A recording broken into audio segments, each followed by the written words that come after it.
اسلام کی دولت بہت بڑی دولت ہے جو اللہ کریم نے ہمیں بغیر محنت کے عطا فرمائی ہے کہ ہم مسلمان گھرانوں میں پیدا ہوئے۔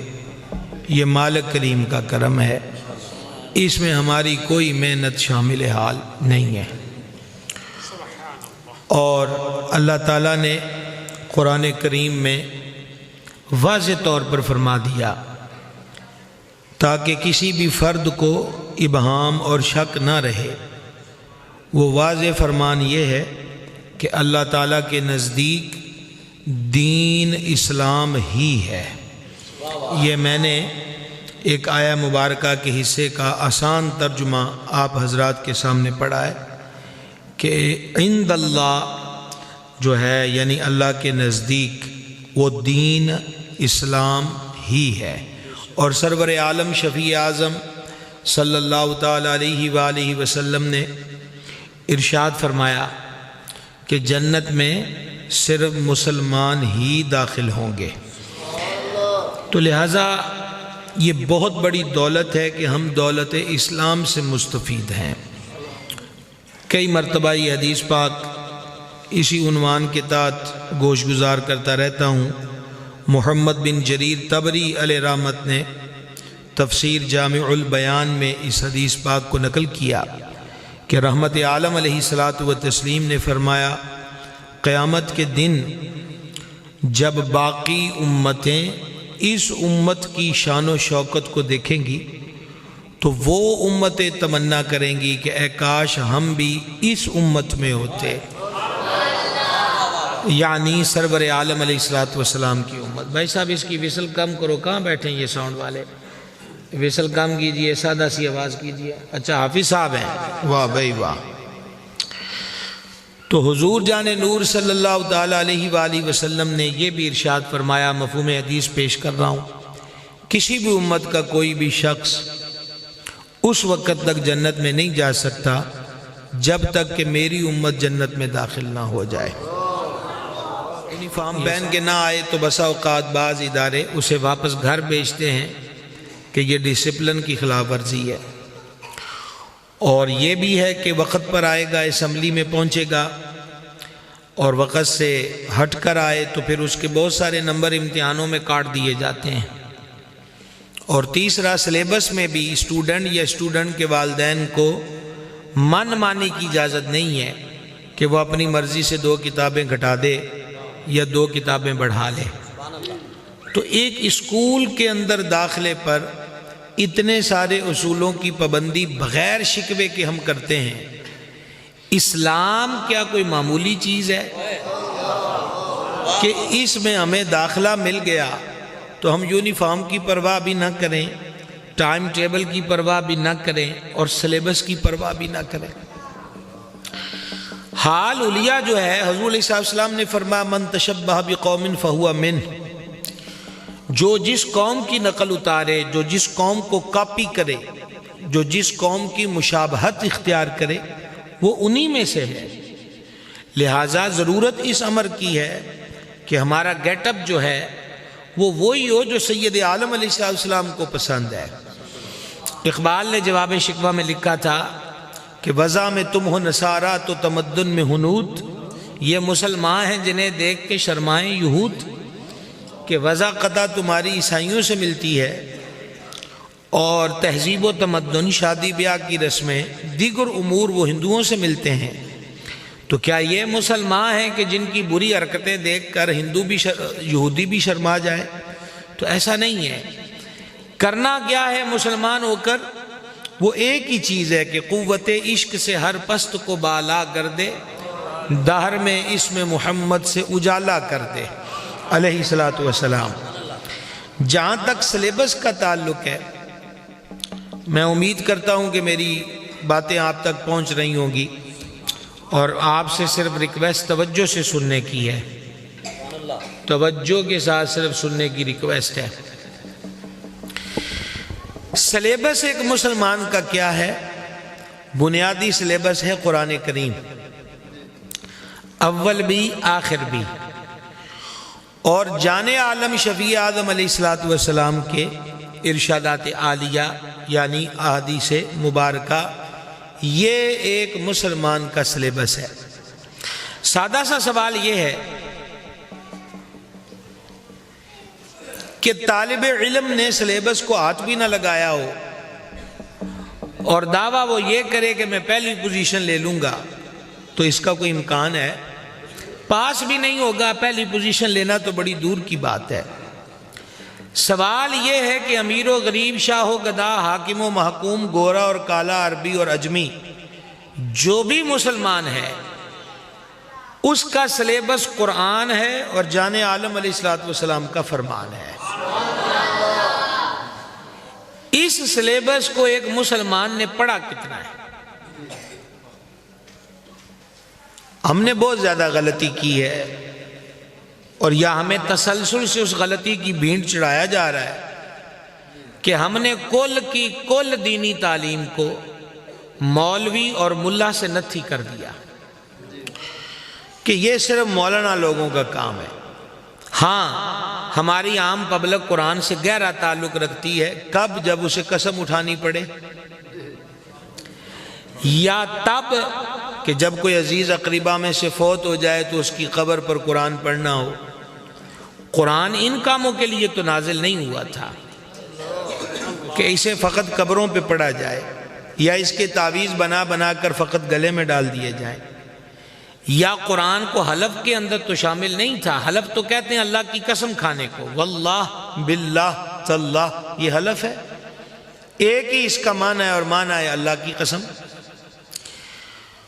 تو قرآن و حدیث کو جب ہم نے یہ پکا ذہن بنا لیا اور کچھ مادیت پرستی نے ہمیں اسی طرف کھینچ کے کھڑا کر دیا، تو نتیجہ کار یہ نکلا کہ ہمارے مسلم گھرانوں کے 100 بچے ہوں تو 99 بچے اسکول کا رخ کرتے نظر آتے ہیں، اور 99 میں 100 میں سے ایک بچہ وہ اس تعلیم کو حاصل کرنے کی طرف نظر آتا ہے۔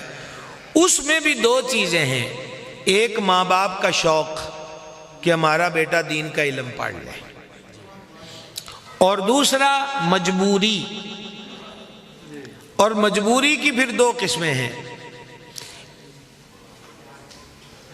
بیٹا آپ یہ چھوڑ دو ان کو، یہ بس یہ مطلب یہ ہے کہ وقت اپنے پاس پہلے نہیں بچا تو یہ گور کرتے ہیں، اور یہ ہمارا دماغ بھی خراب کرتے ہیں اور ہماری گفتگو کو بھی معطل کرتے ہیں، ان کو ان کے حال پہ چھوڑ دیا جائے، آپ لوگ بس توجہ سے سنیں، کسی کو کوئی چپ نہ کرائے۔ اب کیا کر سکتے ہیں؟ گزارش یہ کر رہا تھا کہ اس کے اندر بھی 2 کیٹیگریاں ہیں مجبوری کی۔ والد کا سایہ سر سے اٹھ گیا، باپ سراندے تاج محمد تے ماما ٹھنڈیاں چھاواں۔ تو اب اس دور کے اندر کون چاچا تایا ماما ہے، پھوپھا ہے؟ میں یکسر انکار نہیں کر رہا، لیکن میں اکثریت کی بات کر رہا ہوں کہ جو مہنگائی کے اس دور میں اپنے یتیم بھانجے بھتیجوں کو وہ اعلیٰ لیول کی تعلیم دلائے کہ جس کی مانا فیسی ہزاروں پر ہو، تو پھر ایک بڑا حسین بہانہ ہے کہ ہماری مرحومہ بہن، ہمارے مرحوم بھائی کا بیٹا، ہم نے فیصلہ کیا کہ قرآن حفظ کر لے، چلو فوت شدہ کی قبر پہ کے لیے راحت کا سامان بن جائے گا۔ چلیے دیر آیت درست آیت، دیر آیت درست آیت۔ لطف تو یہ تھا کہ مرنے والے کا ہی شوق ہوتا۔ ظاہری بات ہے ہم آج کے زندہ ہیں، کل کے مردے ہیں، آج ہم زمین پر ہیں، کل زمین کے نیچے ہوں گے۔ یہ کل ہمارے ایک جاننے والوں نے فون کیا، وہ ختم شریف کا وقت مانگ رہے تھے اور بتا یہ رہے تھے کہ وہ بی بی جو فوت ہوئی ہے اس نے ناشتہ تیار کیا ہے، سب کو کروایا ہے، اور خود وہ کرنے لگی ہے اسی چھوٹے کچن میں، تو ایک آدھا نوالہ اس نے لیا ہے اور بس پیچھے کی طرف گر گئی اور جان ختم ہو گئی۔ وہ جو 2 روٹیاں پکی اس کی اپنے لیے ہیں، اس کی بھی ساری برکیاں نوالے پورے نہیں ہوئے۔ زندگی تو یہ ہے، زندگی نام رکھ دیا کس نے، موت کا انتظار ہے دنیا، ایک جھونکے میں ادھر سے ادھر 2 دن کی بہار ہے دنیا۔ اور دوسری مجبوری کیا ہے دوسری مجبوری یہ ہے کہ بچہ کند ذہن ہے، اس کا دماغ نہیں چلتا تعلیم میں۔ اسکول والوں نے کہا جناب ہمارا معیار مدھم پڑتا ہے، ہم نے بہت کوشش کر لی، آپ کا بچہ نہیں چلتا، اس کو لے جائیں۔ اکیڈمی والے نے کہا کہ میں اس اکیلے پر دماغ کیسے خراب کروں، میں نے صرف اس کی فیس ہی نہیں دیکھنی، میں نے اسے باقی بچوں کے ساتھ چلانا، اس نے بھی فارغ کر دیا۔ تو جب اسکول و اکیڈمی سے اس کو جواب ملا تو پھر نہایت فیصلہ یہ ہوا کہ اب اس کو مدرسے میں ڈال دیا جائے۔ اور جیتے رہے یہ مدرسے والے کہ یہ چیک ہی نہیں کرتے کہ حافظہ کمزور ہے کہ تگڑا ہے،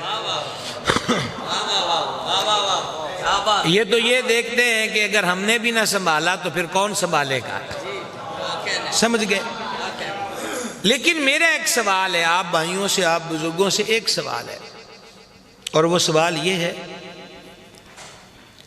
کہ فقر و تنگ دستی آئی ہے یا باپ کا سایہ سر سے اٹھ گیا ہے تو مدرسے کا فیصلہ ہوا، اور نمبر 2 اسکول میں نہیں چلا، اکیڈمی میں نہیں چلا تو اس مدرسے کا فیصلہ ہوا۔ میرا سوال یہ ہے کہ کیا ہم کربلا والوں کو ماننے کے دعوے میں سچے ہیں کہ عاشوراء کی شب بھی جن کے خیموں سے تلاوت قرآن کی آواز آئی اور نیزے کی نوک پر سجے ہوئے سر انور سے بھی قرآن کی تلاوت کی آواز آئی، تو کیا ہم اس دعوی الفت میں کہیں سچے ہیں کہ واقعی ہمیں قرآن سے محبت ہے؟ میں جواب نہیں مانگ رہا، لیکن مجھے اپنے آپ سے سوال کرنا ہے، آپ کو اپنے آپ سے سوال کرنا ہے۔ ڈاکٹر، انجینئر، پائلٹ، پروفیسر، سائنسدان یہ نہ ہوں تو تب بھی معاشرہ نہیں چلتا۔ ہر فرد کی اس دنیا کے اندر اپنے اپنے شعبے میں ضرورت ہے۔ ہمارے ہر طبقے میں مسلمانوں کو صف اول میں ہونا چاہیے، اس حقیقت سے کسی صورت بھی انکار نہیں ہے۔ لیکن مسئلہ آ کر پھر وہیں کھڑا ہو گیا کہ ایک ڈاکٹر کی یہ سوچ کیوں ہو کہ قرآن کی تعلیم جو ہے وہ صرف مسجد کے لیے ہے، جبکہ قرآن کا تعلق تو ڈاکٹر سے بھی ہے اور کریانے اور کپڑے اور دیگر شعبے کی دکان والوں سے بھی ہے اور ذمہ دار سے بھی ہے۔ اس کا تعلق صرف اور صرف یعنی قرآن مولویوں کے لیے تو نہیں اترا کہ یہی طبقہ قرآن کے ساتھ تعلق رکھے گا، زندگی کے ہر شعبے سے جڑے ہوئے فرد کے ساتھ قرآن کا تعلق۔ دیکھیں قرآن کی تاثیریں جب تسلیم کی جاتی تھی تو کیا ہوتی تھیں۔ ایک آدمی بہت بڑا تاجر تھا اور بہت زیادہ مال لے کر چل پڑا، لیکن راستے میں اس کو ایک خطرہ تھا، اور وہ خطرہ تھا اس بندے سے جنہیں آج ہم حضرت سیدنا فضیل بن عیاض رضی اللہ تعالی عنہ کہتے ہیں، لیکن فضیل توبہ سے پہلے ڈاکے مارتے تھے۔ تو اب اس کو یہی تھا کہ رستے میں یہ علاقہ جب پڑے گا تو وہ لوٹ لے گا۔ آپ حیران ہوں گے کہ نہیں ہوں گے، کسی نے اس بندے سے کہا کہ اگر تم نے فضیل کے حملے سے بچنا ہے نا راستے میں، تو اس کا ایک طریقہ ہے کہ ایک قاری قرآن کا انتظام کرو، وہ قافلے کے سب سے اگلے اونٹ کے کجاوے پر بیٹھ کر بلند آواز سے قرآن پڑھتا رہے۔ اگلا جملہ آپ سنیں گے تو میں امید کرتا ہوں کہیں پہنچیں گے۔ اس مشورہ دینے والے نے کہا کہ ہم نے سنا ہے کہ فضیل قرآن کی بڑی حیا کرتا ہے۔ کبھی وقت یہ بھی تھا، عجب اتفاق ہوا کہ ادھر سے حضرت اس تاجر کا قافلہ اس جنگلی علاقے کے قریب پہنچا، ادھر فضیل اپنے رفقا کے حملہ الرٹ ہوئے، قاری قرآن بلند آواز سے آگے آگے قرآن پڑھ رہا تھا، اور وہ اس آیت پر پہنچا جس کا آسان مفہومی اور تفسیری ترجمہ یہ ہے، کیا ایمان والوں پر اب بھی وقت نہیں آیا کہ ان کے دل اللہ کی طرف جھک جائیں؟ سمجھ آئی؟ یہ آیہ مبارکہ کان میں پڑھنا تھی کہ فضیل داڑے مار مار کے رونے لگ گئے، اور گویا سجدے میں گر کے کہا مولا وہ وقت آ گیا، وہ وقت آ گیا۔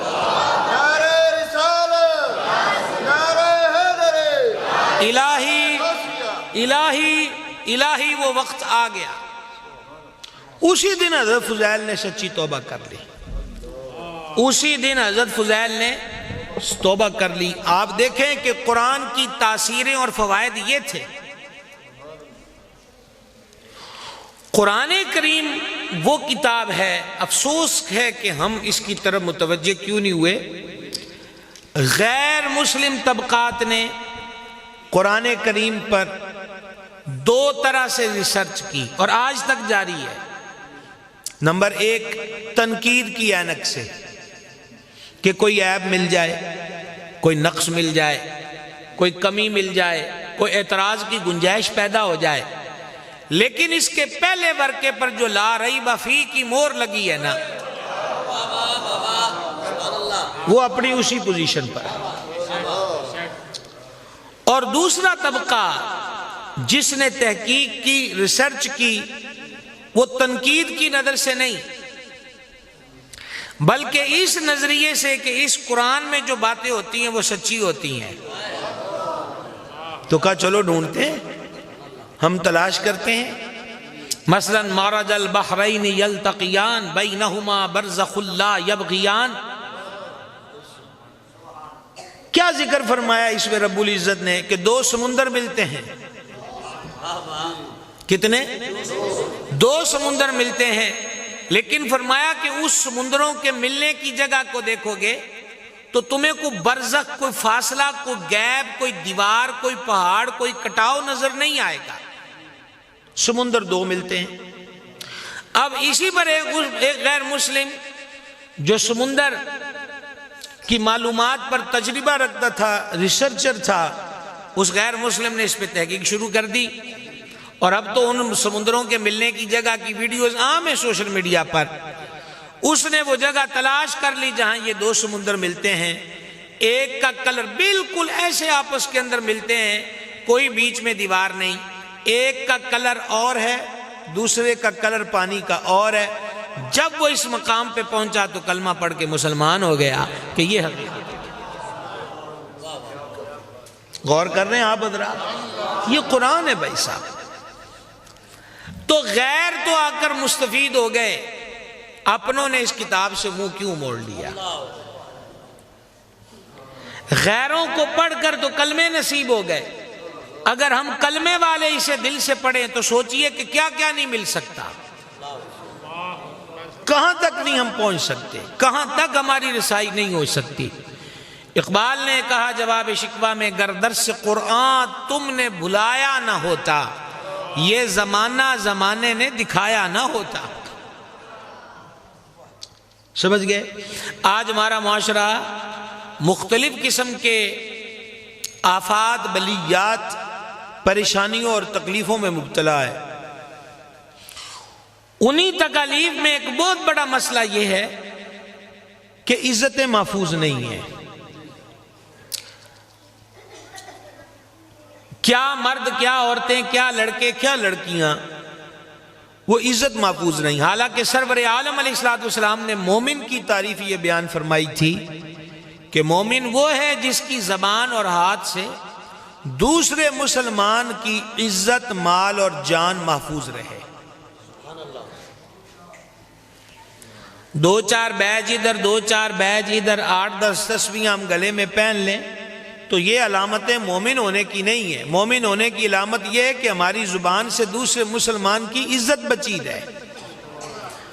مسلمان ہونے کی علامت یہ ہے کہ دوسرے مسلمان کا مال ہمارے ہاتھ کے ناجائز غلبے سے محفوظ رہے۔ اور مسلمان اور مومن ہونے کی نشانی اور دلیل یہ ہے کہ دوسرے کی جان محفوظ رہے۔ ابھی پرسوں رات میں سیالکوٹ میں تھا، اور عام ہے اب تو یہ خبر، ہمیں اتنا وقت روز نہیں ملتا کہ ہم سوشل میڈیا کو دیکھ سکیں، تو مجھے انہوں نے بتایا تو کل میں نے اس کو تفصیل کے ساتھ پڑھا۔ سگی خالہ نے اپنی بہو کو، اور بہو بھی کون؟ اس کی بہن کی بیٹی، اور اس کی حالت کیا ہے کہ وہ 9واں ماہ چل رہا تھا، اس کو امید سے وہ بیٹی تھی، اس کی بہو، اور بیرون ملک سے بیچاری ڈیلیوری کیس کے لیے ہی آئی ہے۔ اور جو اب تک رپورٹ سامنے آئی ہے کہ ماں اور اس کی بیٹیوں کو اس بہو سے عداوت یہ تھی کہ ہمارا بیٹا اس کا زیادہ خیال رکھتا ہے، خرچ پانی اس کو زیادہ دیتا ہے۔ تو نہ صرف یہ کہ ساس نے اپنی اس بہو کو قتل کیا، بلکہ قتل کرنے کے بعد عقل حیران ہے کہ عورت بھی اتنی سنگ دل اور اس حد تک جا سکتی ہے کہ اس کے مختلف پیس کر دیے، اور پیس کر کے شاپر بیگوں میں ڈال کر کو گندے نالے میں کو کہیں 3-4 بیگ شاپر بیگ مل سکے۔ اور وہ جس عورت نے غسل دیا اس کی رپورٹ، اس کے بیان کو انہوں نے شیئر کیا کہ وہ کہتی ہے کہ میرے لیے میری زندگی کا سب سے بھیانک غسل میت یہ تھا کہ جب میں سیدھے وجود کو نہیں بلکہ لاش کے ٹکڑوں کو غسل دے رہی تھی۔ سمجھا رہی ہے بھائی صاحب بات؟ دوسری طرف ہم یہ دیکھتے ہیں کہ یہی سوشل میڈیا، یہی الیکٹرانک میڈیا اور پرنٹ میڈیا ہمیں خبریں دے رہا ہے، کونے کونے سے یہ خبریں ہیں کہ بیٹے نے باپ کو قتل کر دیا، بیٹے نے ماں کو قتل کر دیا۔ آپ خود سوچئے، یہی تو 4 رشتے تھے جو امن کی علامت اور حفاظت کی گارنٹی ہوتے تھے، اور اگر یہی رشتے کاٹنے والے ہو گئے اور سینے میں گولیاں اتارنے والے ہو گئے تو پھر مزید انجام گلستاں کیا ہوگا؟ اذان سن لیجئے۔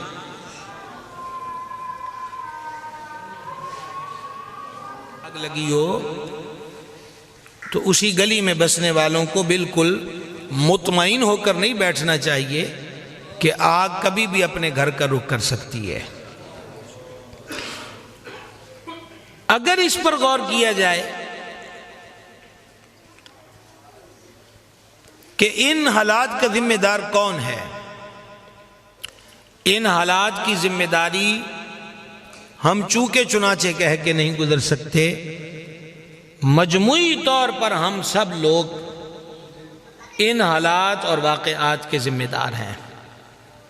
آپ غور کریں،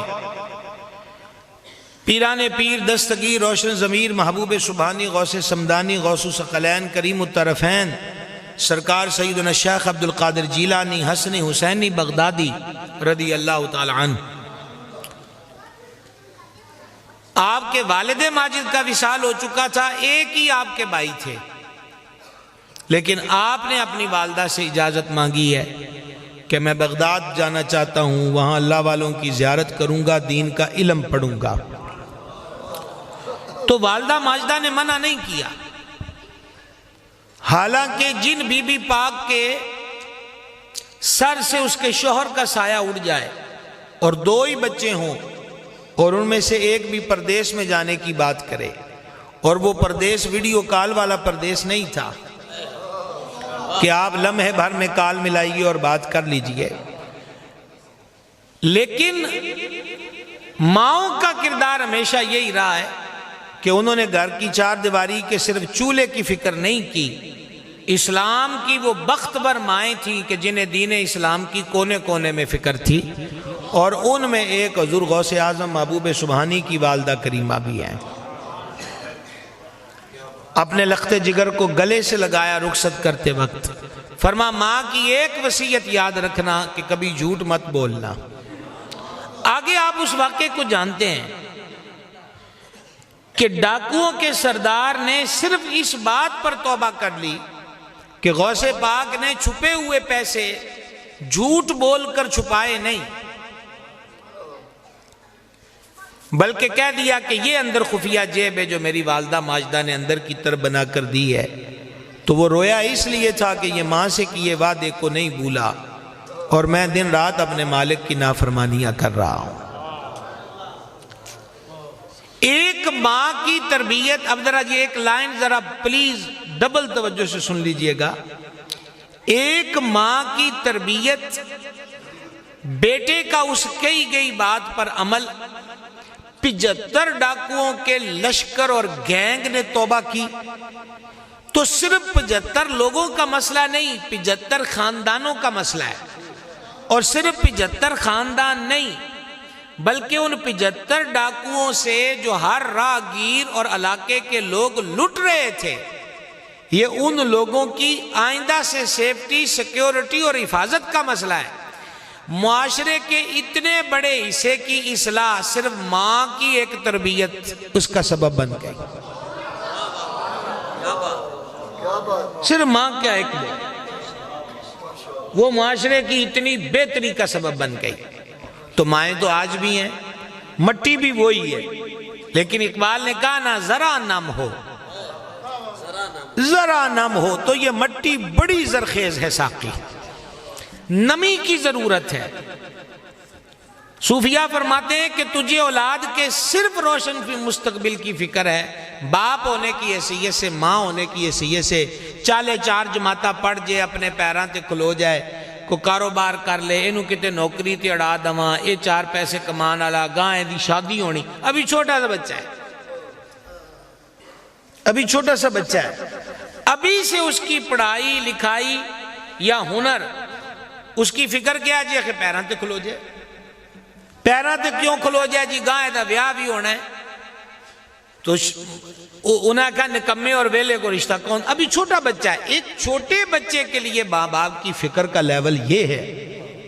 تو حضرات صوفیاء فرماتے ہیں تو فیصلے بڑے غلط کرتا ہے، صرف روشن مستقبل کی فکر کی ہے، اور اس مستقبل کی حد بندی کیا ہے؟ وہ عمر 60 سال ہوگی، 65 سال ہوگی، 70 سال ہوگی، چلو 100 سال لگا لو، لیکن اس کے بعد تو مرنا ہے۔ اس مرنے کے بعد جو اگلی قبر ہے اس کے روشن ہونے کی فکر کیوں نہیں کرتا؟ وہ بھی تو اپنا ہی بیٹا اور بیٹی جائیں گے نا قبر میں، ہم ان سے پہلے چلے گئے، وہ ہمارے بعد آئے۔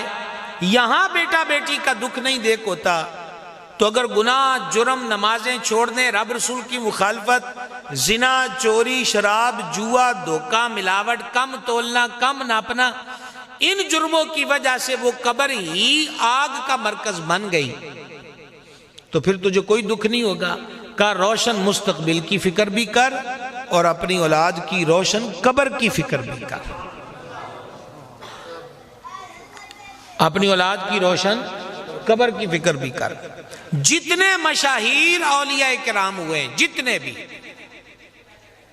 ان تمام کی ہسٹریاں پڑھ لے، تقریباً 90% مشہور اولیاء یتیم ہوئے ہیں اور ان کی تربیتیں ان کی ماں نے کی ہیں۔ حضور پر نور فرید الحق کے بدین سیدنا بابا فرید الدین مسعود گنج شکر چراغ چشت رضی اللہ تعالیٰ عنہ وارضہ کی ذات اقدس کو دیکھیں، یہاں فریدن مائی کی تربیت کے پیچھے بھی ماں ہے، اور وہ ایسی زاہدہ عابدہ پارسا تھیں کہ رات کو مصروف عبادت تھیں تو چور آ گیا، چور ہندو تھا،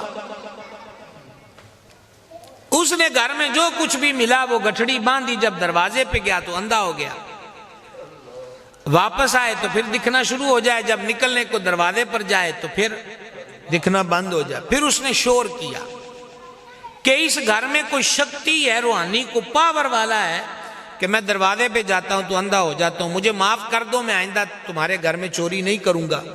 جب اس نے حد سے زیادہ شور ڈالا نا تو بابا فرید کی والدہ ماجدہ سجدے میں تھی، رات کے اس وقت سجدے میں تھی، تو سجدے سے سر اٹھا کے فرما کون ہے؟ کہا میں چور ہوں۔ تو رولا کیوں پانا ہے؟ انہیں کہا جی چوری کی ہے، دروازے تک اب جاتا ہوں تو اندھا ہو جاتا ہوں، مجھے معاف کر دیں۔ جب یہ جملے سنے نا تو فریدن مائی کی والدہ مخدومہ پھر سجدے میں چلی گئی اور کہا واہ بے نیازا، تو کتنا مہربان ہے کہ تیری بندی تیری عبادت میں مصروف ہے اور تو اس کے گھر کی حفاظت کا سامان فرما رہا ہے۔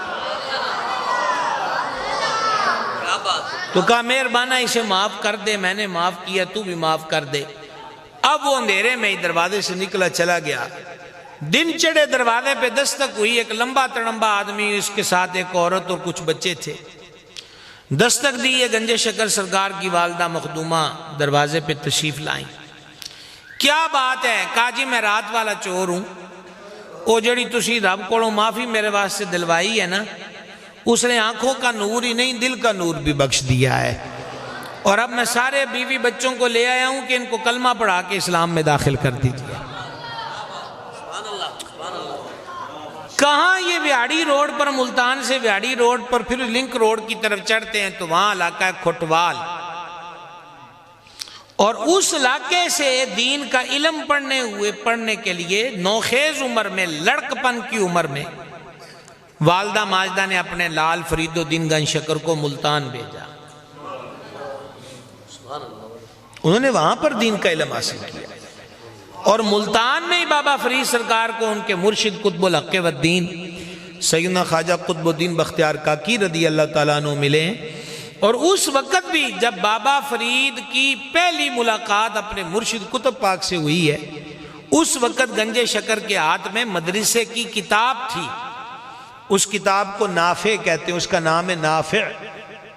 تو حضرت قطب پاک نے فرمایا کی پڑھدا پیا ہے؟ عرض کی یہ نافع ہے۔ فرمایا انشاءاللہ نفع دے گی، پڑھتے رہو۔ کو سمجھ آ رہی ہے بھائی صاحب باتوں کی سمجھ آ رہی ہے؟ میں یہ عرض کرنا چاہتا ہوں اپنی گفتگو کو اب تھوڑا ہم اختتام کا سائل بھی تلاش کریں۔ میں آپ کی خدمت میں یہ ریکویسٹ کرنا چاہتا ہوں، مجھ سے ذرا رسمی تقریریں کوئی نہیں ہوتی، یہ تو ہم درد دل ہے جو لیے ہوئے کونے کونے میں پھرتے ہیں، تو باقی وہ جنت کے وہ ٹکٹ والی اور عمروں کے ٹکٹ والی تقریریں اور ہیں، وہ آپ کو جہاں سے بھی ملیں لے لیں۔ ہمارے پاس تو یہی دو چار دکھ کی باتیں ہیں، اور یہی ہے کہ خدا تجھے کسی طوفان سے آشنا کرے کہ تیرے بحر کی موجوں میں اضطراب نہیں۔ عرض یہ کرنا چاہتا ہوں کہ آپ ضرور، آپ نے جو سکیچ، جو پلان ترتیب دیا ہوا ہے نا کہ بیٹے کو ڈاکٹر بنانا ہے، انجینئر بنانا ہے، کسی بھی شعبے میں،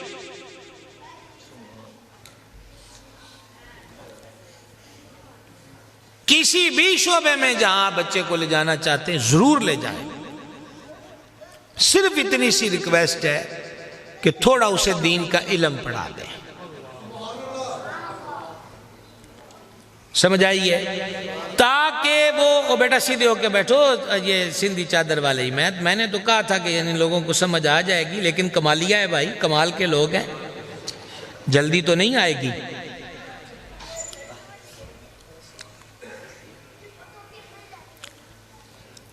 صرف اتنی ریکویسٹ ہے کہ اسے کچھ دین پڑھا دیا جائے۔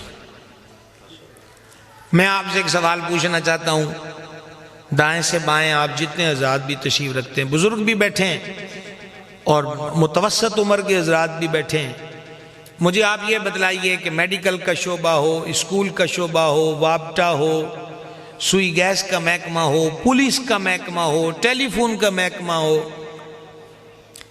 یا اور جتنے بھی میڈیکل، بیٹا چھوڑو، اے بھائی صاحب چھوڑو اس کو یار، چھوڑو، یا اور بھی کوئی شعبہ ہو، ہم سب کو کسی نہ کسی نیج پر کام پڑ جاتا ہے۔ اور میں آپ سے یہ نہیں کہوں گا کہ آپ مجھے منہ سے جواب دیجئے گا، میں صرف آپ کے آگے سوال رکھنا چاہتا ہوں کہ ہم دیکھتے ہیں نا کہ جن لوگوں سے ہم کو کام پڑتے ہیں، جیسے میں نے کچھ شعبے گنوائے ہیں، آگے رویہ کیا ہوتا ہے؟ اپنے جائز حق کے لیے بھی رشوت کا بازار گرم ہے، اپنے جائز حق کے لیے بھی سفارش کا عمل، کتنے دھکے کھانے پڑتے ہیں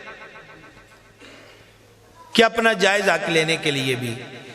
جتنے میں نے، اور مجھے نہیں پتا کہ جو میں ابھی آپ سے بات کر رہا ہوں آپ وہاں میرے ساتھ ساتھ چل بھی رہے ہیں کہ نہیں چل رہے، لیکن میں بڑی مشکل سے آپ کے ساتھ چلنے کی کوشش کر رہا ہوں۔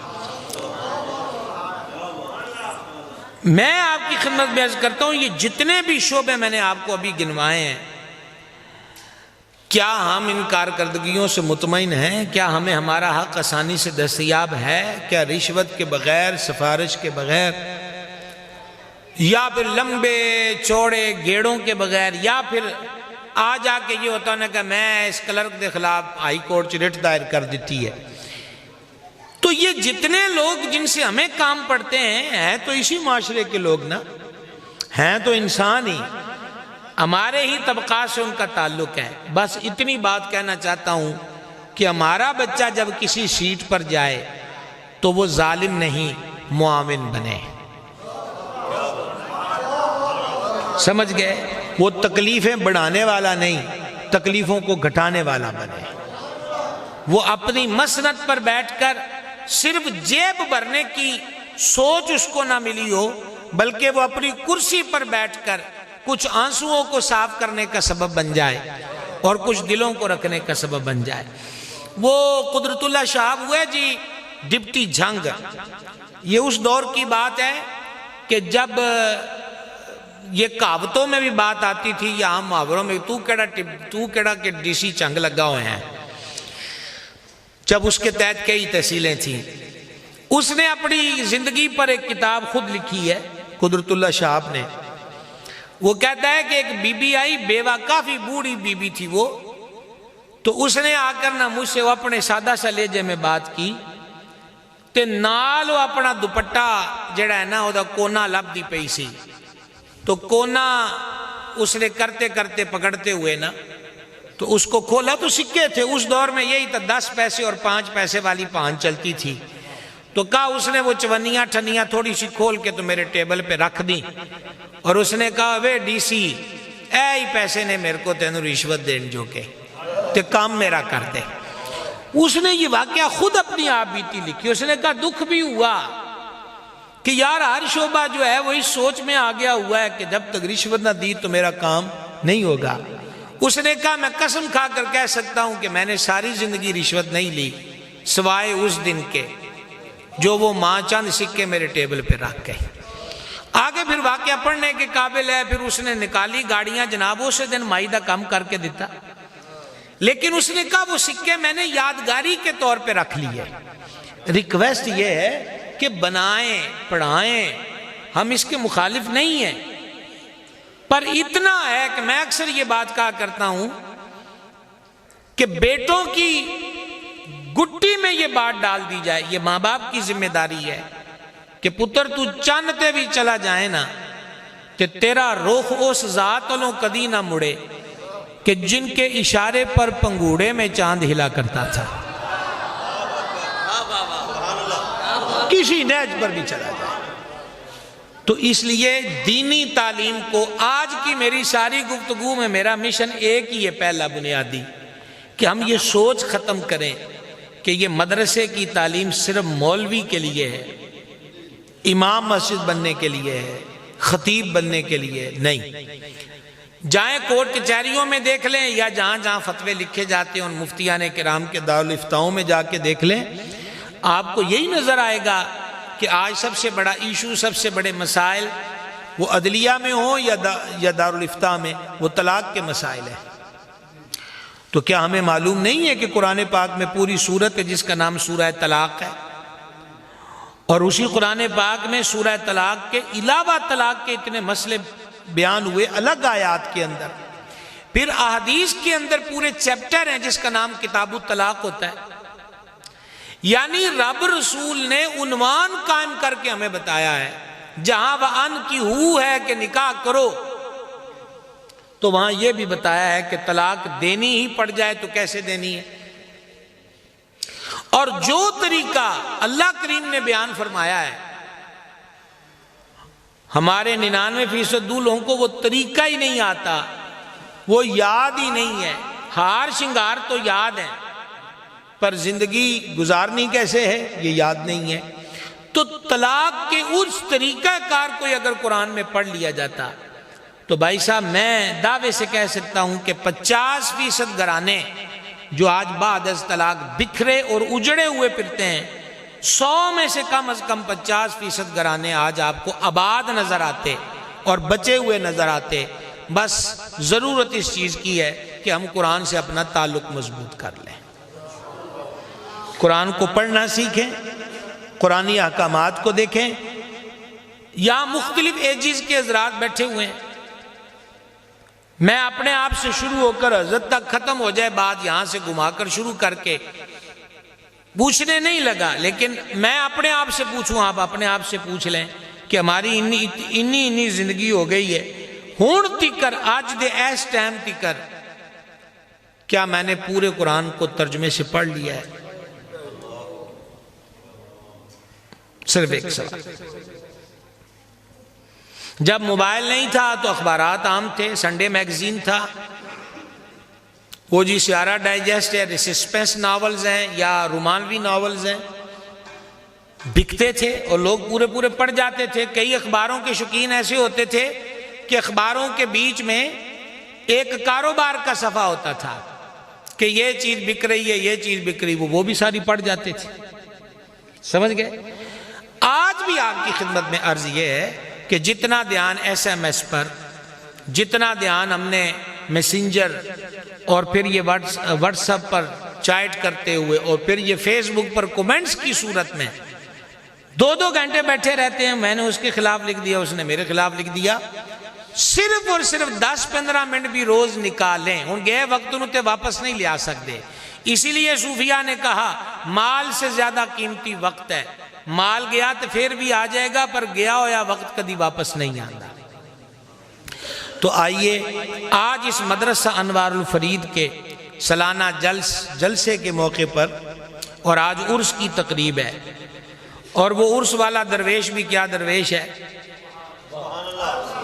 کہ جن کا عرس بھی مسجد میں ہو رہا ہے، اور عرس کے شرکاء بھی وہ ہیں کہ جو قرآن پڑھنے والے ہیں، اور آپ وہ ہیں جو قرآن پڑھنے پڑھانے سے محبت کرنے والے لوگ بیٹھے ہوئے ہیں۔ سمجھ آ گئی؟ میں اسی پر اختتامی بات تو ابھی کرتا ہوں، لیکن آپ سے پہلے کوئی اگریمنٹ تو ہم کر لیں، کوشش کریں گے کہ قرآن پاک ترجمے سے پڑھا جائے، اور ترجمہ اعلیٰ حضرت عظیم البرکت شاہ امام محمد رضا قادری رحمت اللہ علیہ کا، جو ادب سے لبریز ہے، حقیقت پر مبنی ہے، توہین سے پاک ہے، اور وہ ترجمہ ہے کنز الایمان۔ کیا نام لیا بھائی صاحب؟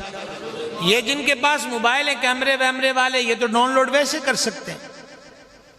آپ ویب سائٹوں پر جائیے، یہ دعوت اسلامی والوں کی ویب سائٹ پر جو ہے وہ بہت شاندار ہے، تو ڈاؤن لوڈ کیجئے، وہی موبائل، وہی سکرین، وہی آنکھیں، وہی پیکج، وہی موبائل کی بیٹری، لیکن فرق یہ ہے کہ پہلے قصے، گانے، دوڑے اور فلمیں، ڈرامے اس سکرین پہ نظر ٹکاتے ہیں، اب سامنے قرآن کی آیتیں ہوں گی، قرآن پاک کا ترجمہ ہوگا، اور وضو نہ بھی ہو تو دیکھ کر پڑھ سکتے ہیں، موبائل سے وضو نہ بھی ہو تو دیکھ کر پڑھ سکتے ہیں۔ تو نیت کریں نا، پھر اگلی بات کریں جناب، نیت کریں سارے حضرات کہ قرآن پاک کو ترجمے کے ساتھ پڑھنا ہے۔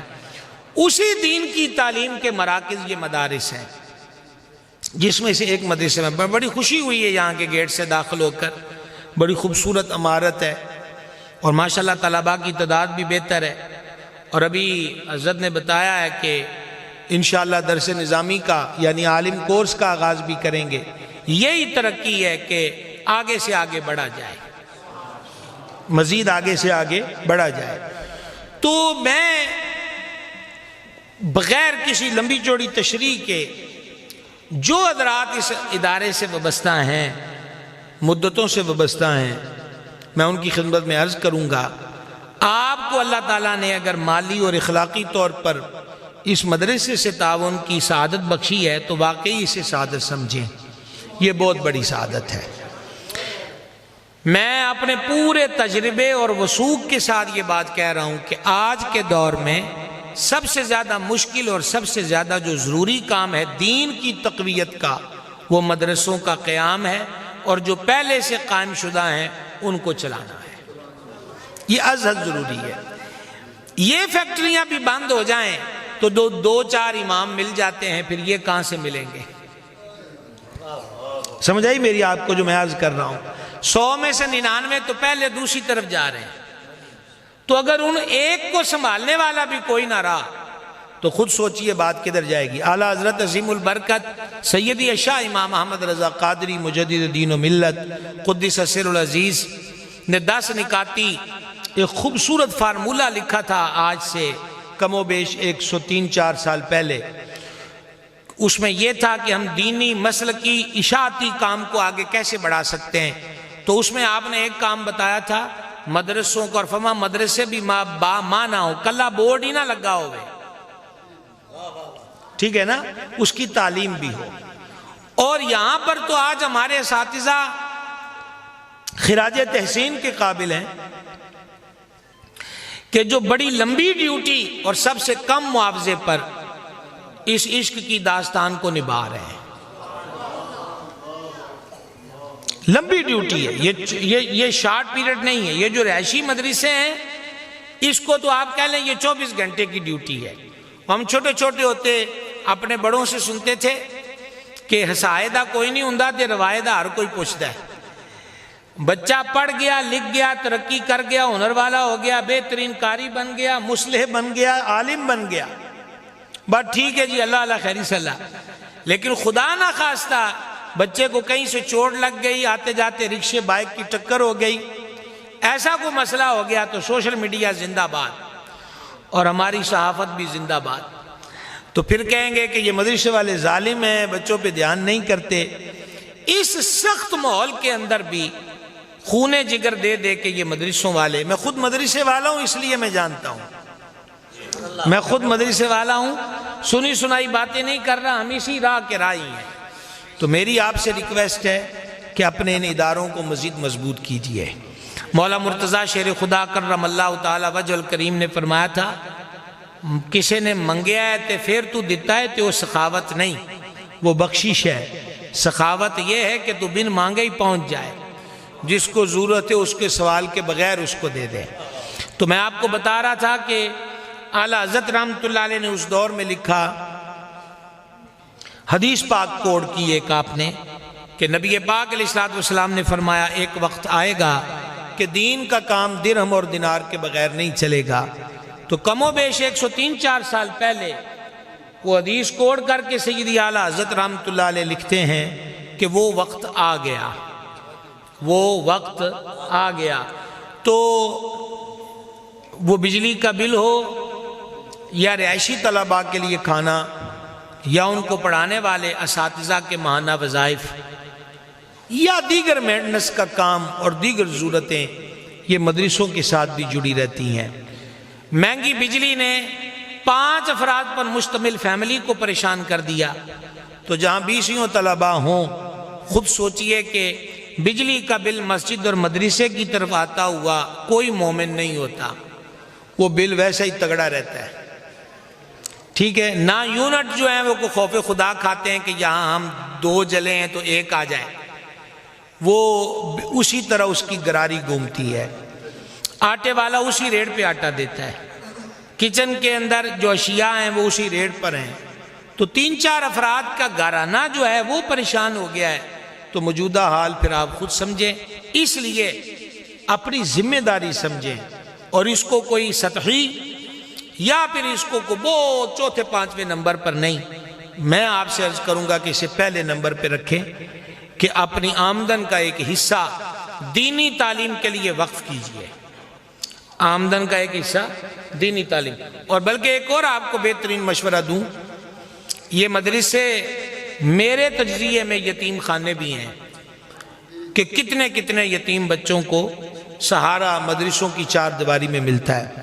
تو آپ ایسا بھی کر سکتے ہیں کہ آپ ایک طالب علم کی ذمہ داری لے لیں کہ اس کا کل جو ماہانہ خرچ ہے، وہ میں نے صاحبزادہ صاحب کا نام بھول گیا ہوں، جناب محترم قاری محمد زین العابدین صاحب، اللہ ان کو سلامت رکھے اور اپنے والد گرامی کے جلائے ہوئے چراغ کو مزید اس کی روشنی بڑھانے کی توفیق دے۔ مجھے بڑی خوشی ہوئی ہے کہ آپ نے اپنے والد صاحب کے مشن کو سنبھالا ہے اور یہ ان کے لیے مجھ سے زیادہ خوشی کا سامان ہوگا۔ اللہ آپ کو مزید برکت دے اور چلتے رہیے گا۔ دکھ درد تو ماندی نہ تھی، درد جگر ایویں ہوندے ہیں۔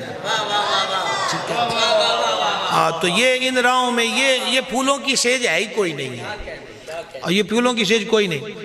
اچھا، کوئی بھی دین کا کام کرنے والا، بعد میں ہم مزاروں پہ چادر دیکھ کے بہت خوش ہوتے ہیں، بابوں سے لے کر محدثوں تک دنیا والوں نے کسی کو خوش نہیں دنیا سے رخصت کیا۔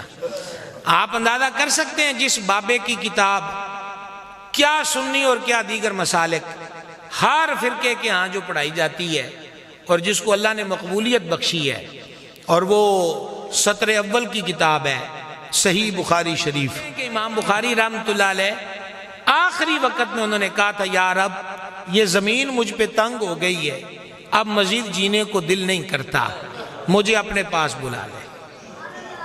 تو ہم تو شاہی کوئی نہیں ہیں، یہ باب بخاری کے ساتھ یہ معاملات اور یہ سلسلے تو یہ اوکھے پینڈے نظر محبوب پر رہے تو پھر اوکھے پینڈے اوکھے نہیں ہوتے، وہ کانٹوں کی سیج ہی کہکشاں بن جایا کرتی ہے۔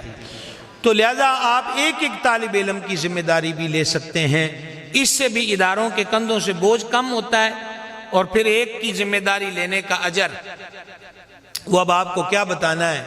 صرف آخری بات سادہ لفظوں میں کر دوں، وہ اکثر مدارس میں وہ نزہۃ المجالس کا ایک حوالہ کوٹ کرتا ہوں۔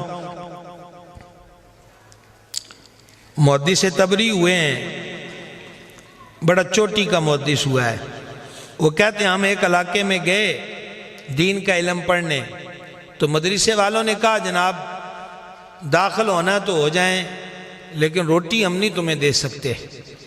تو کہتے ہیں ہم کچھ دن وہاں رہے، اور ایک دکاندار تھا جو غیر مسلم تھا، تو اس سے ہم چیز لیتے تھے، پیسے ختم ہو گئے ہمارے، تو ہم نے اس کو کہا جی ہم جا رہے ہیں واپس۔ کہا کیوں؟ کہا پیسے نہیں ہیں، ختم ہو گئے۔ تو اس غیر مسلم نے ان طلباء سے کہا یار تم اپنا دین پڑھنے آئے ہو تو میں تمہارا کھاتہ کھول دیتا ہوں، اب جاؤ، خالی کیوں جاتے ہو، پڑھ لو، مجھ سے چیز لیتے رہو کھانے پینے کی، اور میں لکھتا رہوں گا، جب پڑھ لو تو پھر محنت کر کے یا جیسے بھی تمہارے پاس آئیں تو میرا قرض واپس کر دینا۔ ٹھیک، انہوں نے کہا ٹھیک ہے۔ وہ کہتے ہیں کہ پڑھ لیا، اور پڑھنے کے بعد ہمارے پاس گنجائش بنی کہ ہم اس کا قرض چکائیں، تو ہم اس کی دکان پر گئے اور کہا کہ نکالیے ہمارا کھاتا، کتنے پیسے؟ اس نے کہا کوئی بھی نہیں۔ تو کہا کوئی کیوں، کیسے نہیں؟ اس نے کہا یار پردیش سے آئے ہو، میں یہودی ہوں، حضرت موسیٰ کی شریعت پہ چلتا ہوں، تمہارے نبی کا میں نے کلمہ تو نہیں پڑھا لیکن ہے تو وہ نبی نا، اور تم ان کا دین سیکھنے آئے ہو، تو میں اتنا بھی نہیں کر سکتا کہ پردیش میں تم 2-3 کو روٹی اور کھانے کی چیزیں، کوئی ایسی بات نہیں ہے، میں نے تمہارا کھاتا بنایا ہی کوئی نہیں ہے۔ سمجھ آئی؟ محدث علیہ رحمت کہتے ہیں کہ ہم آ گئے اور ہم نے اس کے لیے دعا مانگی کہ یا رب اسے اسلام کی دولت دے۔ تو کہتے ہیں حج کا موقع آیا، ہم حج پر گئے نا، تو وہی غیر مسلم یہودی جو ہے وہ کعبے کا طواف کرتا نظر آیا، تو ہم میں اس کو دیکھیں بھی اور ایک دوسرے سے قریب بھی ہوتے جائیں، تو میں نے پھر پوچھ ہی لیا کہ تم وہی ہو؟ کہا وہی ہو۔ تو کہا تم یہاں کہاں یہودی ہو کر؟ کہا اب یہودی نہیں ہو۔ کہا اب کیا ہوا ہے؟ کہا جس دن تم گئے ہو نا اس رات میں سویا تو سید المرسلین خاتم النبیین صلی اللہ تعالیٰ علیہ وآلہ وسلم نے کرم کیا اور میرے خواب میں تشریف لائے، فرما تو نے ہمارے دین کا علم پڑھنے والوں کا کھاتہ نہیں بنایا تو تیرا نام غیروں کے کھاتے میں کیوں رہے؟ کیا بات! تو کریم نے خود مجھے کلمہ پڑھایا، اور آج مجھے تم دیکھ رہے ہو کہ میں کہاں پر کھڑا ہوں، اور یہ تمہاری خدمت کا صلہ ہے جو رب نے مجھے عطا فرمایا۔ تو اس لیے اس انداز پر چھوٹا چھوٹا کر کے بھی آپ یہ معاملت کرتے رہیں تو کم از کم ادارے چلانے والوں کو ذہنی کوفت اور پریشانی نہیں ہوتی۔ 2 کام کیجئے، 2 قسم کے چندے دیجئے، ایک چندہ بصورت بندہ اور ایک چندہ بصورت روپیہ پیسہ۔ بندہ یہ کہ ہمارا ایک ایک بچہ دین کا عالم بن جائے، ہر گھر سے دین کا عالم بن جائے، اور باقی اپنی آمدن سے حصص مختص کر کے ان اداروں کی خدمت کرتے رہیں۔ اور ہم دعا گو ہیں کہ آئندہ برس جب ان کی دستار بندی کا موقع آئے تو جو انہوں نے ارادہ کیا ہے کہ درس نظامی بھی ہوگا تو اللہ کرے کہ وہ دروازہ بھی کھلا ہو اور مزید طلباء جو ہیں وہ پڑھ رہے ہوں۔ مالک کریم سلامت رکھے، صاحب عرس کے درجات بلند کرے، ان کی دینی کاوشوں کو شرف قبول بخشے۔ وما علینا الا البلاغ۔ لیجیے حضرت آپ اپنا معاملہ جاری رکھیں جی۔ محمد وعلی آلہ وصحبہ اجمعین۔ الہی حاضری قبول فرما، ہمارے گناہوں کو معاف فرما، خطاؤں سے درگزر فرما۔ میرے مالک انوار الفرید کو حضور بابا فرید کے صدقے میں اس کے نور میں مزید اضافہ فرما، برکات میں اضافہ فرما، پڑھنے پڑھانے والوں کی خیر، خدمت گزاروں کو برکت، دیگر مدارس اہل سنت کو ترقی و استحکام، ہمیں خود دین کا علم سیکھنے کا شوق عطا کر ہم سب کو علم نافع عطا فرما۔ میرے مولا ہمارے ماں باپ پہ کرم، ہمارے ماں باپ پہ رحم، ہمارے ماں باپ کی بخشش فرما، بیماروں کو شفا، مقروضوں کو قرضوں سے نجات، بے اولادوں کو نیک اولاد، مرحمت فرما۔ الہی اپنے حبیب اقدس علیہ السلام کے طفیل دین اسلام کا اجالا رہے، دشمنان اسلام کا منہ کالا رہے۔ مولا رحم کر، غزہ و فلسطین کے مجبوروں پہ کرم، کشمیر کے مہجوروں پہ کرم۔ اب ظالم درندے حرمین شریفین کی حرمتوں کو پامال کر رہے ہیں، الہی ان بد نصیبوں سے ہمیں نجات دے، اور کعبے کے پاسبان، کعبے کی تقدیس کا خیال کرنے والے عطا کر، رحم اور فضل فرما، رحم اور فضل فرما۔ حضرت صاحب عرس کی مرقد پر رحمتوں کا نزول، ان کے لگائے ہوئے اس باغ کو سدا بہار رکھ، خزاں سے محفوظ رکھ، سلامتیوں کا نزول فرما۔ الہی خیر گردانی بحق شاہ جیلانی، وصلی اللہ تعالی علی خیر خلقہ سیدنا و نبینا محمد۔